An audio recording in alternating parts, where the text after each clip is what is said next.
Hello बच्चों, चलिए प्रश्न को समझते हैं। यदि उपग्रह के समीप ही एक कक्षा में घूमते हुए उपग्रह की गतिज ऊर्जा दोगुनी हो जाए तो क्या वह उपग्रह अपनी कक्षा को छोड़कर पलायन कर जाएगा? मुख्य अवधारणा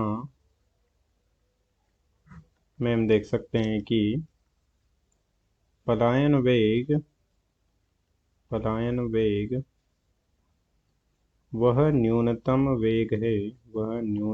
वेग है जिससे कोई पिंड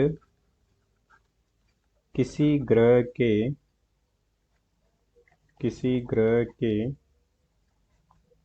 गुरुत्वीय क्षेत्र को पार कर जाता है तथा वापस लौटकर नहीं आता है।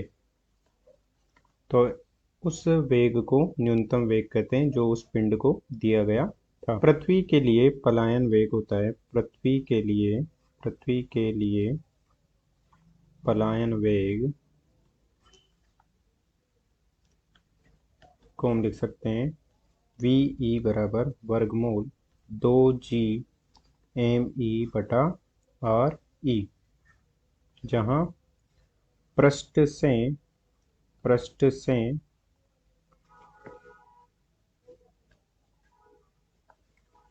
से पिंड को पलायन वेग दिया गया हो, जहाँ ME पृथ्वी का द्रव्यमान, RE पृथ्वी की त्रिज्या है तथा G सार्वत्रिक गुरुत्वीय नियतांक है।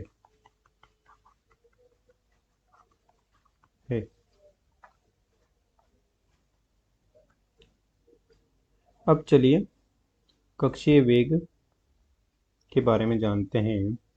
किसी ग्रह के चारों ओर चक्कर लगा रहा कोई पिंड उसका उपग्रह कहलाता है, चाहे वो प्राकृतिक हो या कृत्रिम हो।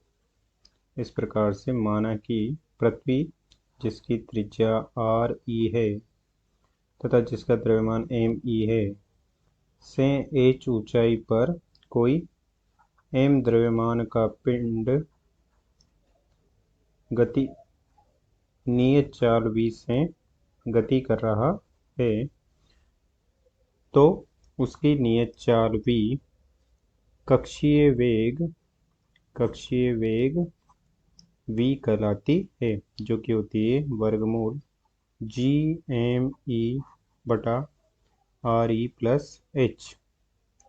यदि पृथ्वी के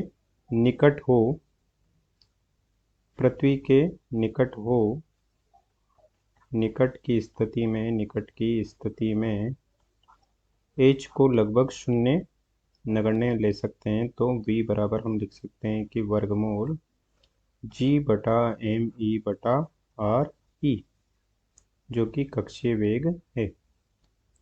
अब चलिए प्रश्न को हल करते हैं। प्रश्न में दिया गया है कि निकट की कक्षा में कोई उपग्रह घूम रहा है। निकट की कक्षा में उपग्रह गतिमान है तो उसका वेग कक्षीय वेग हो जाएगा, कक्षीय वेग v हो जाएगा वर्गमूल GME/RE, तथा इस गतिमान उपग्रह की गतिज ऊर्जा हो जाएगी E के बराबर 1/2 M v की घात 2, जो कि हो जाएगी 1/2 M G गुणा ME/RE। जिसे हम समीकरण नंबर 1 दे सकते हैं, तथा हमें प्रश्न में दिया गया है कि यदि इस गतिज ऊर्जा को 2 गुना कर दिया जाए, गतिज ऊर्जा को 2 गुना कर दिया जाए, 2 गुना कर दिया जाए अर्थात 2e के बराबर हो जाएगा 2 गुणा 1/2 GME गुणा m बटा आर ई, जो कि हो जाएगा GME m गुणा आर ई, जो कि समीकरण नंबर 2 हो जाएगी। तो यह पलायन कर जाएगा या नहीं कर जाएगा, ऐसा हमें बताना है कि 2 गुना जब उसकी गतिज ऊर्जा कर दी जाती है तो क्या वह पलायन कर जाएगा। तो हम देख सकते हैं कि पलायन वेग से किसी उपग्रह को भेजा जाता है तो उसकी गतिज ऊर्जा कितनी हो जाती है। तो पलायन वेग से गतिमान पिंड की गतिज ऊर्जा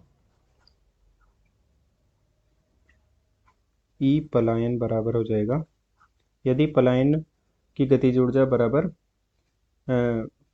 ये जो 2 गुनी हमने गतिज ऊर्जा की है वो बराबर हो जाएगी, तो उपग्रह पलायन कर जाएगा। तो ई पलायन बराबर हो जाएगा 1/2 m गुणा पलायन वेग का वर्ग, और यहाँ पर हम लिख देंगे कि पलायन वेग बराबर हो जाएगा GME बटा 2GME बटा आर ई, और यहाँ से 2 से 2 कट जाएगा, तो ये हो जाएगा GME गुणा m बटा आर ई, और यहाँ से हम देख सकते हैं कि समीकरण नंबर 3 तथा समीकरण नंबर 2 दोनों बराबर है, अर्थात जब हम लिख सकते हैं कि ई पलायन बराबर है 2 गुणा कक्षीय गतिज ऊर्जा का दुगना, अर्थात उपग्रह को यदि 2 गुनी गतिज ऊर्जा दी जाए तो वह पृथ्वी की कक्षा से पलायन कर जाएगा। 2 गुना गतिज ऊर्जा दी जाए तो 2 गुना गतिज ऊर्जा दी जाए तो वह उपग्रह पलायन कर जाएगा। अतः दिए गए प्रश्न को हमने हल कर दिया है। आशा करते हैं आपको समझ में आया होगा। धन्यवाद।